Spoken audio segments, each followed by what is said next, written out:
Magandang araw po sa inyong lahat. Bago po tayo magsimula, huwag niyo po sanang kalimutan na mag-subscribe, mag-like, at mag-iwan po ng komento sa ibaba. Malaking bagay po sa amin ang inyong suporta dahil ito po nagbibigay sa amin ng lakas at inspirasyon para patuloy po kami makapaghatid ng mga kwentong puno ng aral, inspirasyon, at magagandang mensahe sa buhay. Marami pong salamat sa walang sawa niyong pagtangkilik. At ngayon, samahan niyo po kami sa isa na namang makabuluhan at kapanapanabik na kwento. Simulan na po natin.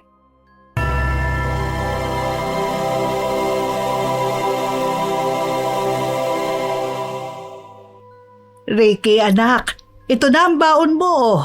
Mag-iingat ka sa pagmamaneho mo, ha? Opo, Nay. Ikaw rin po, Nay, ha? Hayaan niyo na lang po ang mga labahin at hugasin dito. Sina Alex at Aaron ang bahala dyan. Pasensya ka na, anak, kung ikaw tong maako sa responsibilidad na dapat ako ang gumagawa. Hayaan mo, makakabalik din ako sa pagtitinda sa palengke. Nay, huwag mo nang isipin yun. Kaya ko naman po eh. Ang dapat niyong gawin, magpahinga. Inumin yung mga gamot na binigay ng doktor. Maraming salamat, anak, sa lahat ng sakripisyo para sa amin ng mga kapatid mo. Balang araw makakabalik ka rin sa pag-aaral. Ang mahalaga sa ngayon, magpalakas po kayo at sundin ang payo ng doktor. Sige po, 7:00 na pala. Baka mahuli po ako sa trabaho. Sige, anak, mag-iingat ka, ha? Uminom ka na maraming tubig. Mainit pa naman ang panahon. Opo, Nay. Sa edad na 19, si Ricky na ang tumayong ama sa kanyang mga kapatid. Siya na rin ang umako sa responsibilidad upang buhayin ang kanilang pamilya, buhat nang mamatay ang kanilang ama nang paslangin na nakaalitan nito sa palengke. At ang ina naman niyang si Aling Tessie ay may sakit sa puso, kaya't siyang nagtatrabaho bilang rider upang matustusan ang pangangailangan nila. Hindi alintana ni Ricky ang init ng panahon. Bukod sa sahod, may incentives pa siyang nakukuha sa tuwing marami siyang parcel na de-deliver bawat araw. Hinahangaan siya ng mga kapwa niya riders dahil sa pagiging masipag at mabait niyang anak. Oh, Brad, ang aga mo naman yata. Halika, mag-almusal na muna tayo. Ay, salamat po, Kuya Vince. Tapos na ako kumain sa bahay. Oh, ang daming parcel na naman ang kinuha mo ah. Kaya mo ba yung i-deliver lahat? Naku, magpahinga ka rin ah. Daig mo pa ako na may 2 anak eh. Kaya ko po itong ma-deliver lahat. Kailangan kasi ng pera pambili ng gamot ni nanay eh. Tsaka pambaon ng mga kapatid ko.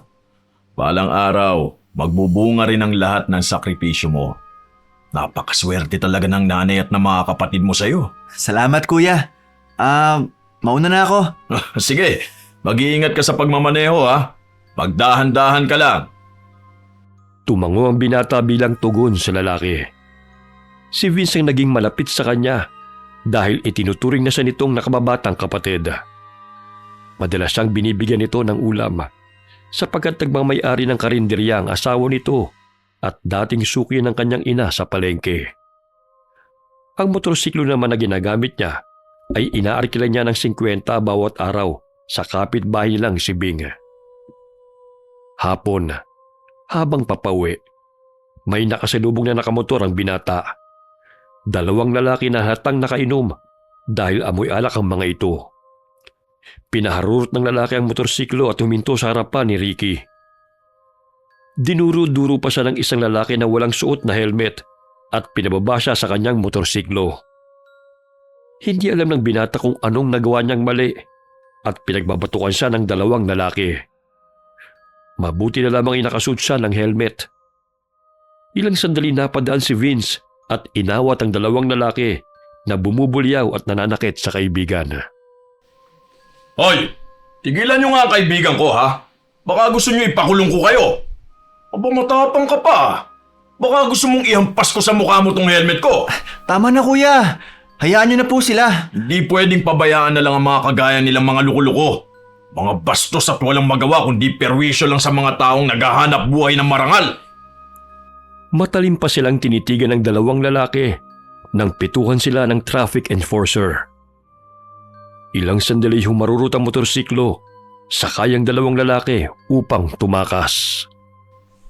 Parang mga bangag pa ang mga yun eh.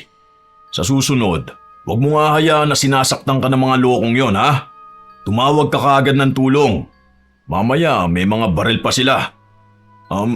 Nasaktan ka ba? Hindi naman po, kuya. May helmet naman po ako. Huwag ka mag-alala. Nakita naman sa kamera ang mukha ng mga yun eh. Irereklamo natin sila sa mga pulis. Palibhasa, mga walang trabaho. Kaya walang alam gawin kundi ang uminom at mangursunada. Walang kinabukasang mga kabataan. Anong camera, kuya? Ay ano? Sa ibabaw ng poste. Matagal na yan dyan. Para madaling matrap kung sino ang kamoting driver kapag may aksidenteng naganap. Ay, ganun ba? Oo.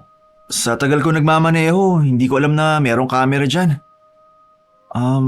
Kuya, salamat sa tulong mo ah. Tara na. Samahan na kitang ipablatter ang mga lalaking yun sa police station. Para magtanda ang mga gunggong na yun. Hindi naman po ako masyado nasaktan eh. Ayos lang naman po ako. Oo, huwag kang matakot, Ricky. Namumukhaan ko nga ang mga gunggong na yun eh. Parang sila yung mga kaskaserong rider na bigla na lang sumulpot sa tabi ko nung nakaraang linggo. Nasira pa nga itong side mirror ko dahil sa bilis nila. Di ko lang sila nahabol eh, dahil may kausap akong customer nun. Sinasadya nga talaga nilang pagdiskitahan tayo mga rider. Kaya nga huwag kang matakot na ipablatter sila ha. Dahil sasamahan naman kita eh. Agad na tumungo ang dalawa sa police station upang magreklamo. Namumula pa ang batok at pisngi ni Ricky dahil sa pamabatok ng lasing na lalaki sa kanya. Gumawa ng aksyon ng kapulisan upang kunin ang narecord na kamera sa lugar kung saan ang pinangyarihan. Kinabukasan, natukoy ng mga otoridad na si Edmond at ang pinsan nitong si Banjo na kilalang pasaway sa bayan ang nanakit at bumulyaw kay Ricky. Sila nga yun. Natatandaan ko pa ang kulay ng motorsiklo nila eh.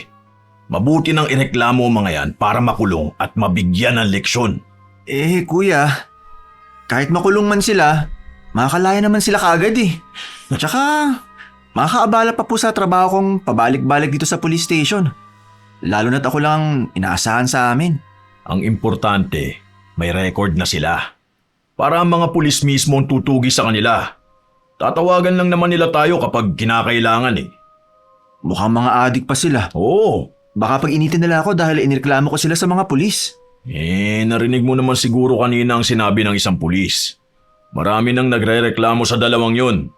Di lang mahuli-huli dahil kung saan-saan sila nagtatago. Sana mahuli na sila para wala na silang napeperwisyo. Kaya lang, baka may mga kasama pa sila at balikan nila tayo. Umalis ng police station ang dalawa at bumalik sa pagtatrabaho. Ang huling parcel na i-deliver ni Ricky ay hinitid niya sa bahay ng customer kahit 7:00 na ng gabi. Nang tumawag siya, mahalata pang sabik ang babae habang inaabangan ng parcel. Bayad na yon kaya't iniabot na lamang ng binata sa babae ang karton matapos niya itong kunan ng litrato. Hoy, sandali. Huwag ka munang umalis. Binuksan mo ba tong kahon? Bakit parang hindi naman laptop ang laman nito? Ay, hindi po ma'am. Nakasil pa oh. Tsaka hindi po kami nagbubukas sa mga parcel. Huwag kang umalis. Sisiguraduhin ko muna kung anong laman nito. Ay! Bakit mga wet wipes lang ang laman nito? Nasaan ang laptop na in-order ko? Naku ma'am, wala po akong alam dyan. Dahil kinukuha lang po namin yung mga parcel na i-deliver at hindi ko po alam kung anong item sa mga yan. Baka po na-scam kayo. Hindi pwede to. Malaking halaga pa naman ang binayad ko online. Sigurado akong pinalitan mo to. Ibalik mo ang laptop ko ha. Naku ma'am, hindi ko po magagawa yun. Iniingatan ko po ang trabaho ko at hindi ko po magawang manloko ng kapwa. Saan niyo po ba in-order yan? Sa Facebook. Naku ma'am, marami po naglipanan na manlolokong seller dyan. Kaya huwag kayong maniwala basta-basta. Kausap ko pa ang seller kani-kanina lang at nag-send pa siya ng picture ng pinadeliver niya. Ibalik mo ang laptop na in-order ko, manloloko ka! Ma'am, kahit po tinan mo pa yung bag ko o pumunta pa kayo sa bahay, wala pa akong kinuha. Isa pa, sarado po ang kahon na i-deliver ko sa inyo. Anong gagawin ko sa mga wet wipes na to? Ibalik mo ang pera ko! Hindi naman po cash on delivery ang parcel kaya Na-scam po talaga kayo ng seller, ma'am. Siguro magkakasabot kayo, no? Hindi ka makakaalis hanggat hindi nyo na ibabalik ang pera ko. 10,000 ang binayad ko ron, no? Tapos wet wipes lang ang matatanggap ko? Aray, ma'am! Ma'am! Tawagin niyo na lang po yung pinagbilihan niyo. Doon po kayo magreklamo. Paano ko siya matatawagan? Hindi ko nga siya makodak ngayon! Kaya ibalik mo yung pera ko! Akin na! Pinagsasampal ng babae si Ricky dahil sa galit ito sa binata. Pinagbintangan pa nito na nagnakaw ito ng items na pinadeliver nito. Bago pa man mapaandar ni Ricky ang kanyang motorsiklo, may tinawag si Lena na 2 lalaki. Nanlaki ang mga mata ni Ricky nang makita na yun ang mga lalaking nanakit sa kanya noong isang araw. Akala mo siguro makakaalis ka, ha? Kung hindi mo ibabalik ang pera ko, ako mismo ang maniningil sa'yo. Ako pa talaga lolokohin nyo, ha? Bigyan nyo ng leksyon ng rider na yan dahil kinuha niya laptop na binili ko. Aray, tama na. Wala akong kinuha. Wala, ha? Laptop ang inaasahan kong matatanggap ko tapos wet wipes ang ibibigay mo sa akin? Hindi ba panloloko yon? Wala naman po ako alam kung anong items ang in-order niyo eh. Nagdi-deliver lang ho ako. Aray! Wala po ako kasalanan sa inyo.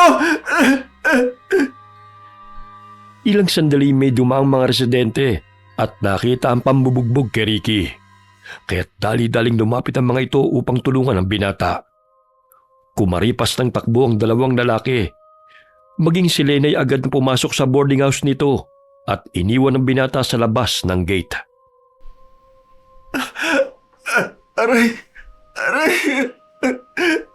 Sakit na katawan ko. Tulong! Tulong! Nako, mukhang napuruhan siya ni na Edmond. Ang lakas pa naman ang pagpalo nila ng tubo sa rider. Pero dapat lang yun sa kanya dahil magnanakaw siya. Inalalayan si Ricky ng mga residenteng nakakita sa pangyayari. Ngunit napansin ng mga ito na malaki ang pinsala na natamo ng binata at napuruhan ito sa braso. Maya-maya'y hinimatay si Ricky dahil nabali ang buto nito sa braso. Kaya tumawag ng ambulansya ang mga tao upang madala ang binata sa ospital. Mula sa bintana, natatanaw ni Lena ang nangyari sa rider. Kaya't dali-dali siyang naghakot ng mga gamit upang umalis sa naturang boarding house nang mapagtanto nito na maaari siyang makulong. Boyfriend niya si Edmond na siyang nanakit sa binata. At doon pansamantalang tumutuloy ang lalaki at ang pinsan nito nang malaman na pinaghahanap sila ng mga pulis. Ang sabi ko kay Edmond, bigyan lang ng leksyon ng rider na yun eh. Pero napalakas yata ang paghataw nila ng tubo. Kailangan kong makaalis dito bago pa siya magising at magsumbong na ako ang pinagmula ng gulo. Agad na umalis sa tinutuluyan nito si Lena upang hindi managot sa nangyari sa binata. Ganun na lamang ang iyak ni Aling Tessie nang marinig mula sa balita sa radyo ang nangyari sa anak. Kaya't dali-dali itong pumunta sa ospital. Nandun na rin sina Vincent ang iba pang katrabaho ni Ricky. Diyos ko, nasaan ang anak ko? Ginagamot na po siya ng mga doktor, Nay Tessie. Tarantado ang gumawa nito sa kanya. Hindi lang ako sigurado kung ang nanakis sa kanya ngayon ang mga tao ring pinablatter namin nung nakaraang araw. Bakit? Anong nangyari kay Ricky?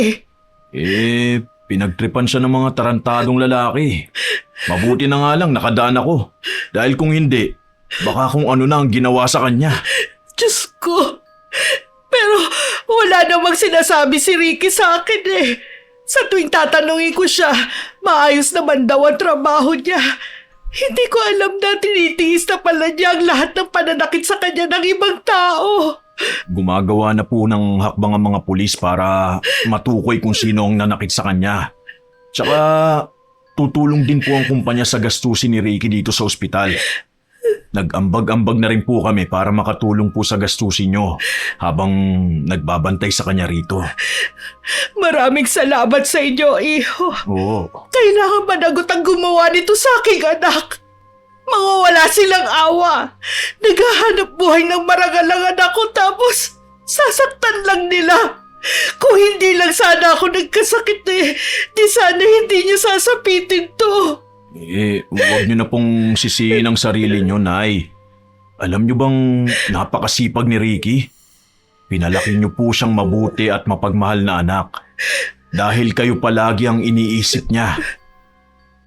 Hindi mapakali si Aling Tessie sa labas ng emergency room. Ilang sandali lumabas na ang doktor at kinausap nito sina Vince at Aling Tessie.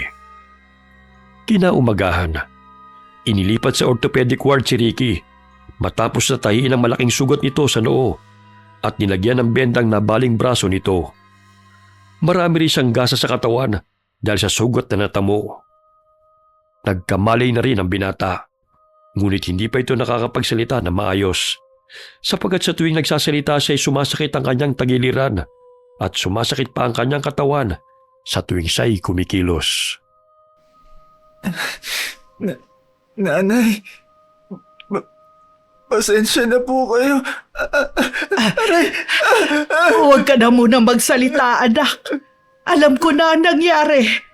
Bakit inilihim mo sa akin na may mga taong nanakit sa'yo noon?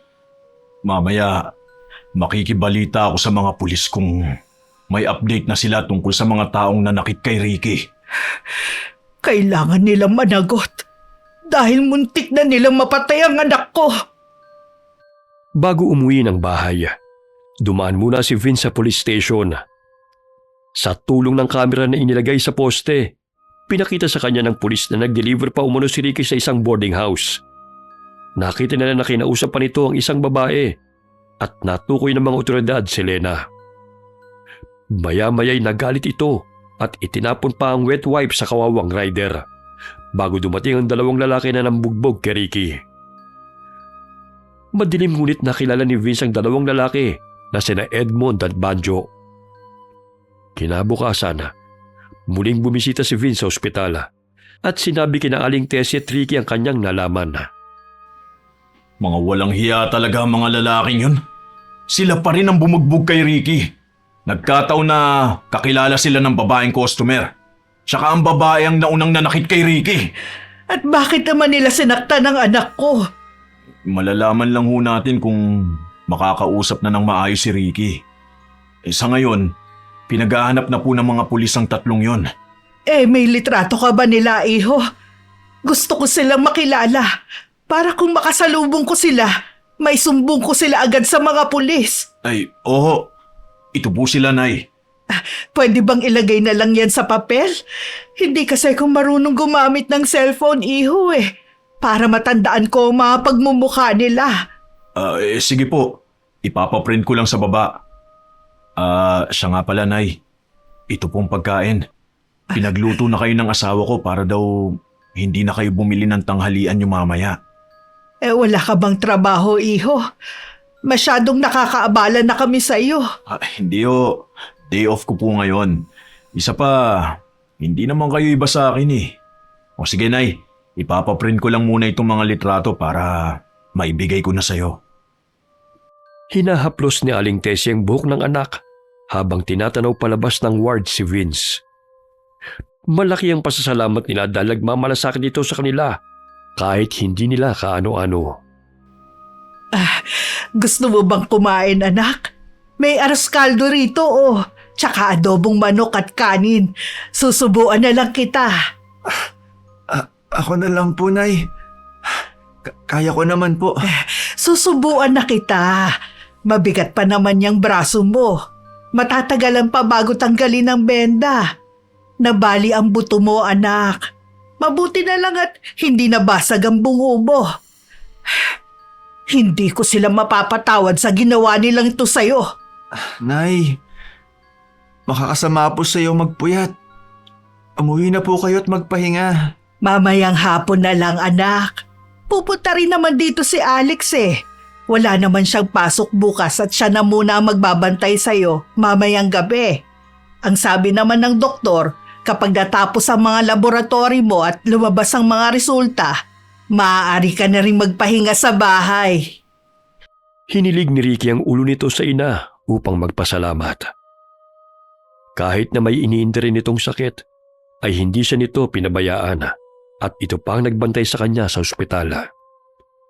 Ilang sandali dumating si Vince at ibinigay ang mga litrato ng mga sospek kay Aling Tessie. Ito na po, Nay. Nilakihan ko na para hindi mo makalimutan ang mga mukhang yan. Hindi pa naman siguro nakakalayo ang mga yan. At dito lang din sa bayan natin nagtatago. Pagagawan ko ng kopya to sa mga anak ko para ipaskil sa bakod at makilala rin ng mga kapitbahay namin. Yan, tama yan, Nay. Pinalabas na rin naman sa balita ang itsura nila at pinaghahanap na ng mga pulis. Kahit magtago man sila, may makakapagturo pa rin sa kanila. Kailangan nilang makulong Tama, dahil hindi ako papayag na patuloy silang nakakalaya. tumutulong na rin ang mga kapwa naming rider sa paghahanap sa mga suspect. Maraming salamat sa tulong niyo, iho, ha? Wala hong anuman. Kapatid na ang turing ko kay Ricky. Alas 6 na ng hapon dumating si Alex, nakababatang kapatid ni Ricky. Ito na muna ang magbabantay sa ospital. Magkasamang lumabas ng ospital sina Vince at Aling Tessie at hinatid na lamang ng lalaki sa kanyang motorsiklo ang ginang. Salamat sa paghatid, iho, ha? Mag-iingat ka sa daan. Opo, Nay. Magpahinga na ho kayo. Buong magdamag ka pa namang nagbabantay kay Ricky. Hindi ka pa nakatulog na maayos. Sige, iho. Hinatid ang tingin ni Aling Tessie ang lalaki bago pumasok ng bahay. Nadat na nito ang bunsong anak na si Ara na naguhugas ng pinagkainan. Bago siya pumasok ng silid, ay naligo muna siya at nagpahinga. Hindi magawang makatulog ni Aling Tessie kahit ipinipikit na nito ang kanyang mga mata. Sumasagi sa kanyang isipan kung paano bugbugin ang kanyang anak ng mga taong nasa larawan. Kahit magtago kayo, hindi pa rin kayo makakatakas. Maaaring matakbuhan niyo ang batas, pero hindi ang galit ko. Pinunit nito ang nakaimprentang larawan ng 3 taong nanakit sa kanyang anak. Kinuha niya ang lumang kahon at ang kandilang kulay itim. Sinindihan niyo ni Aling Tessie at sinunog ang papel at inilagay ang abo sa itim na tela. Tinalian din ito ng pulang sinulid ang dulo ng tela upang hindi matapon ang abo. Bahagyang pumikit ang ginang at umusal ng mga katagang Latin. Ilang sandali pinausukan nito ang itim na tela gamit ang itim na kandila at muling umusal na naman ang mga kataga. Inilagay nito sa garapon na may mga bubog. Mula nang isagawa yun ni Aling Tessie, inaalog-alog nito ang garapon tuwing araw ng Martes at Biyernes para sa mabilis na epekto ng kulam. Samantala, habang kumakain ng hapunan, napahawak si Lena sa lalamunan nito. Dali-dali siyang kumuha ng tubig dahil bigla na lamang siyang nakaramdam ng hapdi ng matinik ng isda. Aray, ang sakit na lalamunan ko. Natinig ako ng bangos. Subo ka lang kasi na subo eh. Hindi mo tinitignan ang kinakain mo. Buntot pa naman yung kinuha mo. Aray, ang sakit talaga. Parang nilalaslas ang loob ng leeg ko sa tuwing lumulunok ako. Oh, etong saging oh, kainin mo. Huwag mo masyadong nguyain at lunukin mo agad. Laki naman yan. Baka tuluyan na akong mabilaukan. Mas okay na to. Kesa naman magtiis ka sa sakit ng lalamunan mo. Oh, ayan. Nalunok ko na yung saging. Yan. Pero hindi pa rin maalis yung tinik eh. Sakit pa rin talaga. Makain ka na nga lang. Tatanga-tanga ka pa eh. Tulungan mo na lang akong matanggal yung tinik. Ang dami mo pang satsat eh. Gumanga ang babae at pinatignan sa nobyo ang alangalan nito. Ngunit walang nakitang tinik ng bangos ang lalaki. Kahit anong inom ng tubig at ilang piraso na ng saging ang nilulun ni Lena, ay hindi pa rin naiibsan ang sakit ng kanyang lalamunan. Bagkus mas lalo pang sumakit ito. Tignan mo kasi maayos. Daldal mo. Paano mo makikita ang tinik? Eh wala nga eh. Baka nalunok mo na yon at nasugatan lang ang lalamunan mo. Tulog mo na lang yan para hindi ka na makaramdam ng sakit. Padabog na tumayo ang babae at huminto sa pagkain. Napangisip ang lalaki dahil sa kanya na mapupunta ang lahat ng ulam. Nang bigla siyang umubot, nakaramdam din ng hapdi sa lalamunan nito. Dahilan na tawagin ito ang nobya upang humingi ng tulong. Maging ang pinsan ni Edmund na si Banjo ay ganun din ang naramdaman, kaya't ganun na lamang ang pagtataka nilang tatlo. Nagsabay-sabay pa talaga tayong tatlo na natinik sa bangos. Pero bakit parang namamagana yung lalamunan mo, Edmund? Yung sa'yo, namumula rin eh. Naku, baka na-infeksyon na tong mga lalamunan natin ah. Ako, bukas magpa-check up na tayo Baka lumala pa tong nangyayari sa atin eh. Paano tayo makakalabas ng bahay? Pinaghahanap pa naman tayo ng mga pulis. Tsaka, nakabalandra sa balita yung mukha natin. Kung gusto mong pumirme rito, ikaw ang bahala. Hindi ko na matitiis tong sakit na lalamunan ko, no? Aray! Kinabukasan, pumunta sa pribadong klinika ang tatlo upang magpa-check up. Nakasuot sila ng jacket at sombrero upang hindi makilala. Pagdating nila sa klinika, ay agad silang sinuri ng doktor. Nakakuha sa kanilang lalamunan ng mga tinik. Ay, nako, salamat naman at natanggal rin. Makakakain na ako ng maayos. Grabe, ang laki ng tinik na nakuha sa lalamunan ko. Parang wala naman yun nung kumain ako ah. Sa akin nga rin eh. Nakapagtataka kung bakit bigla nagkaroon ng tinik. May. Dahil mabusisi pa naman ako sa pagkain ng buntot ng bangus. Ang importante, natanggal na. At hindi na tayo mamomroblema pa. Grabe ang sakit ng lalamunan ko. Hindi talaga ako nakatulog buong magdamag. Oh, itong gamot na inireseta ng doktor. Bibilhin natin to mamaya para matanggal na ang pamamaga ng lalamunan natin. Bilisan na nating lumabas dito. Parang napapansin kong panay ang tingin ng assistant ng doktor sa atin eh. Baka namumukha na tayo. Sus, baka kinindatan mo na naman. Ha? Magpapakyut ka pa eh. Kung ano-ano pang sinasabi mo eh. Tara na nga, umalis na tayo rito. Umalis ng klinika ang tatlo nang walang nakakakilala sa kanila. Unti-unting naibsan ang pamamaga sa kanilang lalamunan nang makainom sila ng gamot. Ngunit pagsapit ng araw ng Biyernes, ay muling nahirapan sina Lena at ang dalawang lalaki. Mas lalong lumala ang sakit ng kanilang lalamunan na para bang pinupunit ang balat sa loob. Maging ang ibang parte ng kanilang katawan ay nagkaroon ng sugat, ngunit hindi nila alam kung paano. Ano nangyayari? Bakit bigla na lang ako nagkasugat? Edmund, tulong! Ha? Ang tenga ko! Ang sakit! Aray! Maging si Banjo at Lena, pareho nagkaroon ng mga sugat.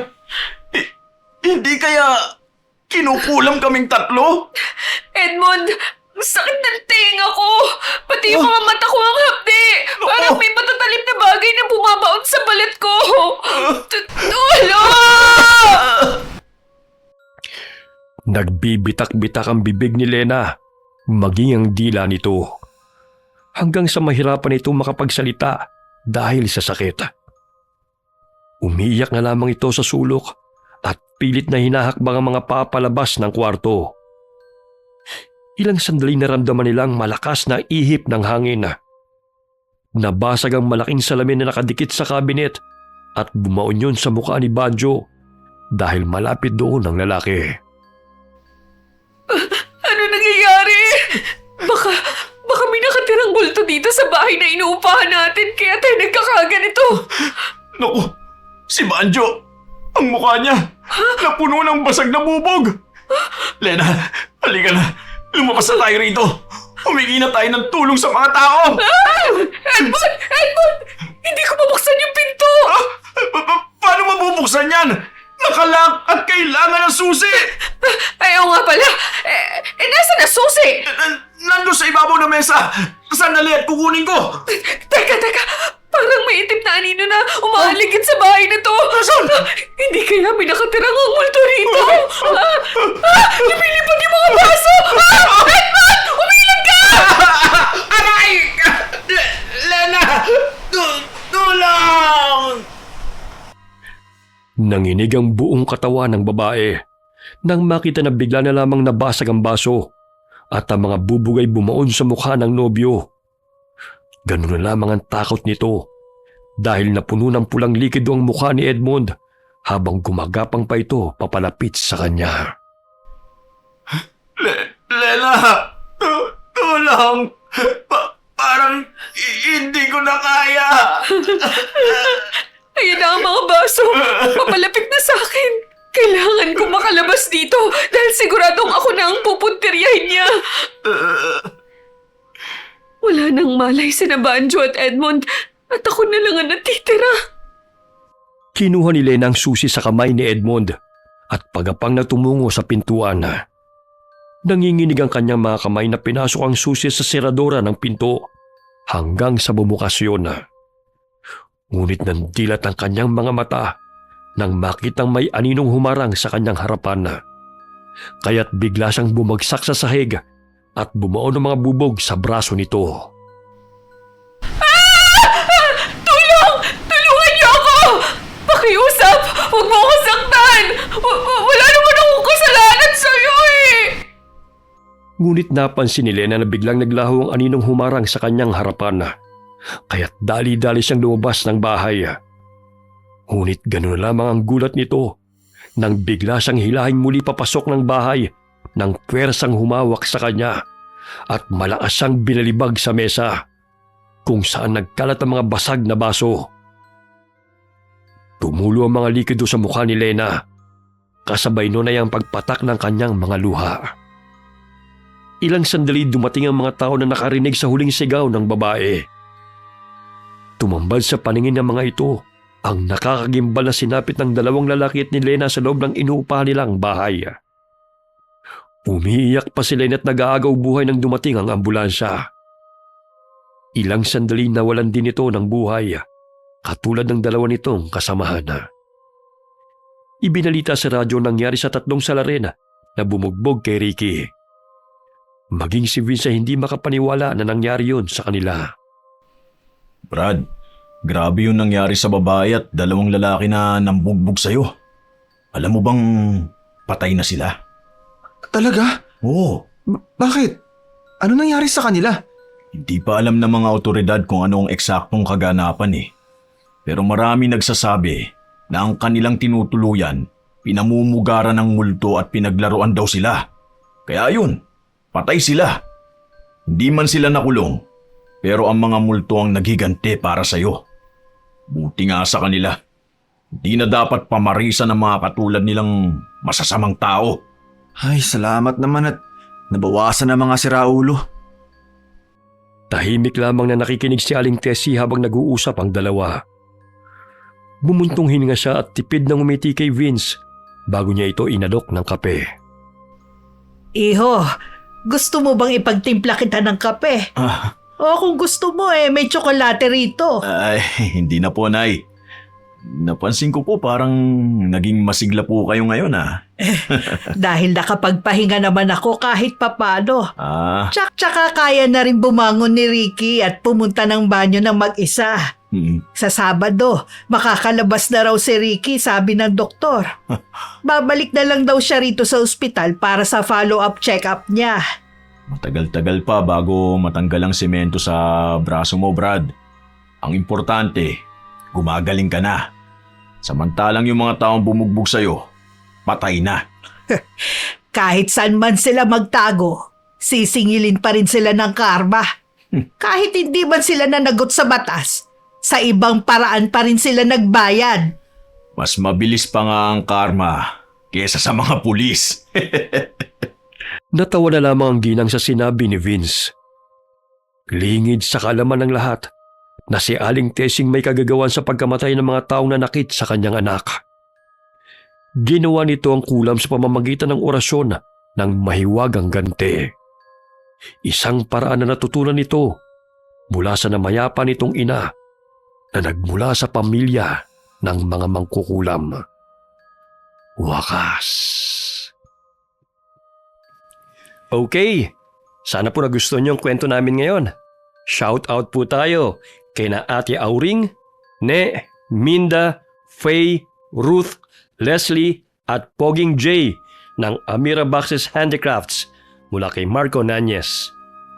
Hi kay Jem Clemente from Bukawi mula kay Tinay San Pedro. Hi kay Kyla Besin from Coronadal City, South Cotabato. Hi kay Maria Oros. Hi kay Mel D from Malaysia.